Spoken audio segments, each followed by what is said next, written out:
जय जगन्नाथ।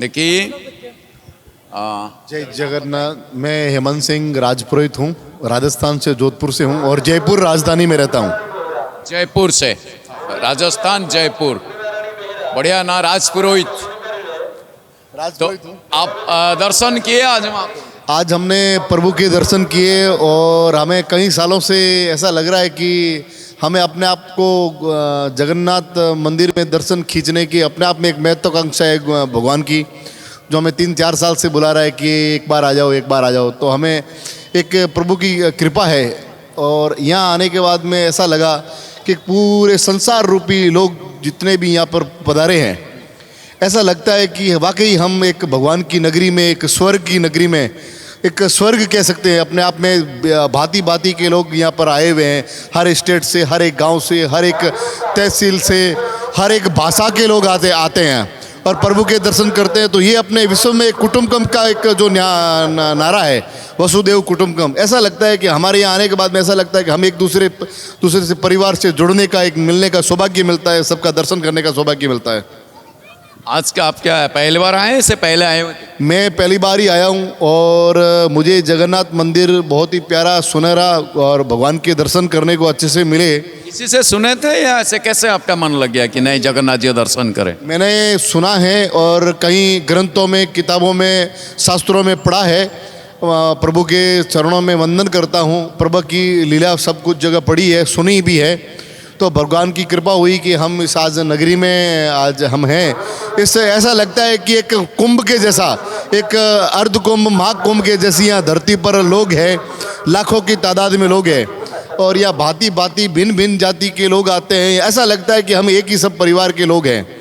और सबसे बड़ा तो मुझे एक अच्छा लगा, विचित्र, कि मंदिर में प्रवेश करने के बाद में, दर्शन करने के बाद में, महाराजा उदय सिंह जी, उदयपुर मेवाड़ के महाराजा उदय सिंह जी ने यहाँ आकर मीराबाई की जो मूर्ति की प्राण प्रतिष्ठा करवाई यहाँ आकर।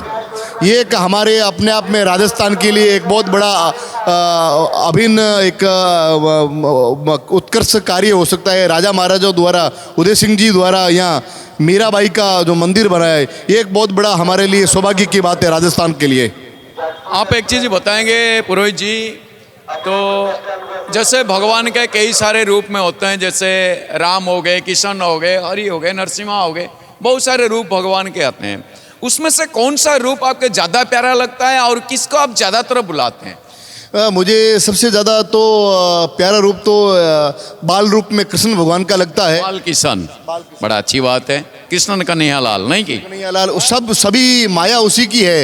ये सभी अवतार मानो, धरती पर रामा अवतार मानो, कृष्णा अवतार मानो, विष्णु अवतार मानो, ब्रह्मा विष्णु महेश कहो, सभी एक ही है, सभी एक ही छत्र छाया में रहते हैं। वो कृष्ण कन्हैया लाल है, वासुदेव कुटुंबकम, उसी से नारा, वो भी संसार जीवन, वो एक ही रूपी है, प्राणी है वो हम। आप एक अच्छी बात कहें, वैसे जगन्नाथ जी जो है वो राम बनते हैं, किशन बनते हैं, नरसिम्हा बनते हैं। ये जितने सारे देवी देवताओं का नाम आप लोगे वो सब है अवतार।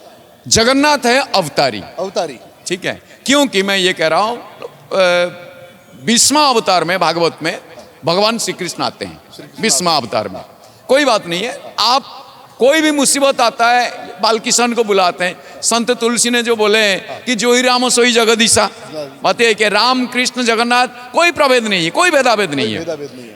अपने कोई ऐसे मुसीबत आ जाए या कोई सा ऐसे अनहोनी काम आ जाए, सबसे पहले आपके मुंह में क्या किशन जी के, जय किशन जी के नाम या गोपी, कोई कैसा भी नाम आ जाता है? हमारे गोविंद देव जी है जयपुर में, राधा कृष्ण जी के, राधा कृष्ण जी के नाम आ जाता है, राधे कृष्ण। आपने कभी महसूस किए उनको?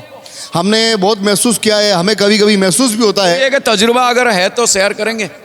तजुर्बा ऐसा है कि हम कभी बिजनेस करते हैं, कभी कोई समस्याएं होती है। जब हम कभी बिजनेस करते थे, एक उदाहरण है कि हम जब बिजनेस करते थे तो बिजनेस में असफल हो गए थे। तो असफल होने के कारण फिर बाद में हमें ऐसा लगा कि कोई ना कोई पीछे शक्ति है, जो कृष्ण कन्हैया हो, राम जी हो, कोई ना कोई भगवान रूपी कृष्ण अवतार वृंदावन का मालिक जो बैठा है, जो हमें सपोर्ट कर रहा है बार बार कि आप आगे आओ, मैं तुम्हारे साथ में खड़ा हूँ, आप आगे बढ़कर कुछ कार्य करो, मैं तेरे साथ में हूँ। तो हमें ऐसा लगता है कि इस धरती रूप में जितने भी संसार लोग जीवन में हैं, किसी न किसी भगवान के रूप में, किसी न किसी शब्दों के रूप में आकर अपना साथ देते हैं। ऐसे कब हुआ था, याद है थोड़ा?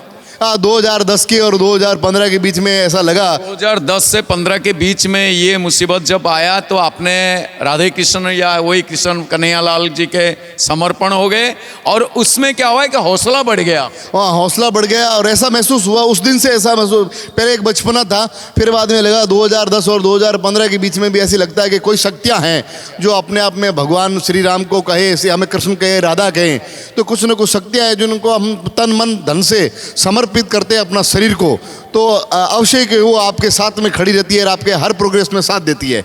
और मैं ऐसे भी जयपुर से हूँ, राजस्थान पत्रिका से भी हूँ, मीडिया बंधु से हूँ, आपके जैसे ही हूँ मैं, और मैं दर्शन बहुत बहुत धन्यवाद, सभी का सहयोग, बहुत बहुत धन्यवाद। जय जगन्नाथ। तो आप दोबारा कब आएंगे? मैं बिल्कुल जगन्नाथ जी के मंदिर में कोशिश करूंगा कि हर साल मुझे दर्शन मिले। मैं यही विनंती करता हूँ, मुझे हर साल यहाँ पर भेजें आप। ये तो आप अभी जो बात कर रहे हैं, वैसे ये उड़िया भाषा लिखा है, आपको समझ में नहीं आ रहा है, लेकिन आपका एक खुशखबरी हम सुनाते हैं। आप जैसे ही यहाँ से जाओगे थोड़ी देर के बाद उड़िया भाषा में तो वो मिल जाएगा, जय जगन्नाथ टीवी में, यूट्यूब में भी मिल जाएगा। लेकिन बस 1-2 दिन में अभी जय जगन्नाथ टीवी हमारे हिंदी में शुरू हो गया है, तो आप हिंदी में भी अपना जैसे जैसे आप जो बताएं ये सब आप देखने पर आपको मिल जाएगा। और जय जगन्नाथ टीवी में द्वार खुलने से लेके ध्वजा परिवर्तन हो गया, बाहर की जितने लीलाएं हो गए जगन्नाथ जी के, ये सब हिंदी में ही आपको अभी मिलने लग जाएगा। मैं आपके चैनल के माध्यम से एक और बात बता देना चाहता हूँ कि सबसे बड़ा है कि आज अपने पूरे भारतवर्षों में उड़िया भाषा भी है, तमिल भाषा है, सभी भाषाओं की मान्यता है, सभी अपने देशों की प्रदेशों की भाषाएं हमारे लिए सभी बड़ी भाषाएं मान्यता होती है, वो हमारे लिए सबसे अभिन्न अंग है सभी राज्यों की। पर हिंदी भाषा है वो हमारे लिए भारत की राष्ट्रभाषा है। हम उसमें संबोधित करें, आपसे मीडिया बंधुओं से भी कहते हैं कि आप भी आगे आकर इसको हिंदी में कन्वर्ट करके और दूसरे प्रदेशों में भी, ताकि इसको ट्रांसमिट करके उसको वीडियो को भेजें, ताकि लोग और आपसे जुड़े रहे, जगन्नाथ मंदिर से जुड़े, आप लोगों से भी जुड़े रहे। आपके मुंह में घी शक्कर सबसे पहले उड़िया में चल रहा था, हम लोग हिंदी में प्रयास किए और हो सके जल्द से जल्द हम लोग बाकी सारे भाषाओं में भी ये सीधा प्रसारण, क्योंकि ये लाइव टेलीकास्ट है, हमारे ये जो भी नीति होता है, जो भी बातचीत कर रहे हैं, अभी भी जैसे कोई घर पे अगर देखे होंगे ना, वो लाइव में ही जा रहा है, तो ये अभी बहुत जल्दी आप लोगों को देखने मिल जाएगा। बहुत बहुत धन्यवाद, आपने कीमती समय निकालें, धन्यवाद। जय जगन्नाथ।